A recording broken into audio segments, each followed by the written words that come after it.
বাসার সবাই নাম দিয়েছে লাভ চিকেন। খুবই মজাদার আর ক্রিস্পি এই চিকেন খেতে। সবসময় একইভাবে চিকেন ফ্রাই খাওয়া হয়, তাই মাঝে মাঝে একটু অন্য কিছু খেতে বেশ মজাই লাগে। আসসালামু আলাইকুম। এই চিকেনটা তৈরি করার জন্য আমি মুরগির বুকের মাংস নিয়েছি 1 পিস। মাংসটার মাঝ বরাবর আমি ছুরি দিয়ে কেটে নিচ্ছি, তাহলে একটা সুন্দর শেপ তৈরি হয়ে যাবে। ঠিক এভাবে একটা লাভ শেপ তৈরি হয়ে যাবে।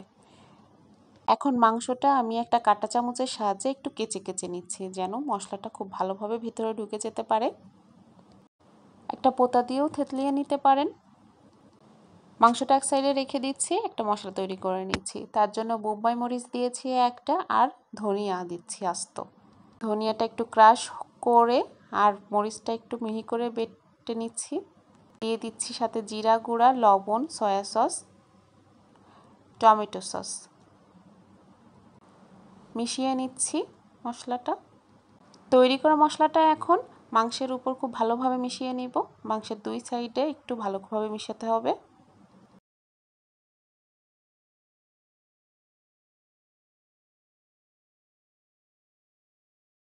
মশলা মেশানো হয়ে গেলে ম্যারিনেটের জন্য রেখে দিচ্ছি 20 মিনিট।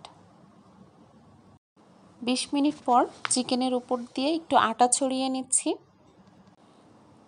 যেন ফ্রাইটা একটু ক্রিস্পি হয়, আবার মশলাটাও তেলের সাথে মিশে না যায়। আটা লাগানোর কাজটা অবশ্যই হাত দিয়ে করবেন। ভেজে নেওয়ার জন্য তৈরি হয়ে গেছে। কড়াইতে তেল গরম করতে রেখেছিলাম আগে থেকে, এখন গরম তেলের মধ্যে দিয়ে দিচ্ছি। চিকেনটা দেওয়ার কিছু সময় পর চুলার জালটা একেবারেই লো করে দিচ্ছি, না হলে বাইরেটা ক্রিস্পি থাকবে, ভিতরটা কাঁচা থাকবে। এক পাশ কিছুটা রান্না হয়ে গেলে উল্টে দিচ্ছি অন্য পাশ। এভাবেই 2 পাশ উল্টে পাল্টে ভেজে নিচ্ছি, একেবারেই ক্রিস্পি হওয়া পর্যন্ত।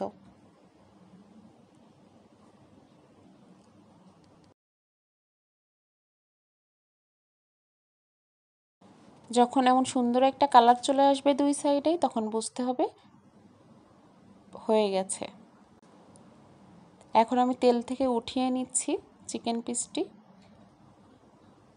তৈরি হয়ে গেল আমার মজাদার লাভ চিকেন। টমেটো সস বা অন্য যে কোনো সসের সাথে পরিবেশন করতে পারেন। খুবই মজাদার এই চিকেন। আমার মতে এভাবে যে কাউকেই চিকেন বানিয়ে দিলে সেই খুশি হয়ে যাবে, শুধু এর চেহারাটা দেখেই। আল্লাহ হাফেজ।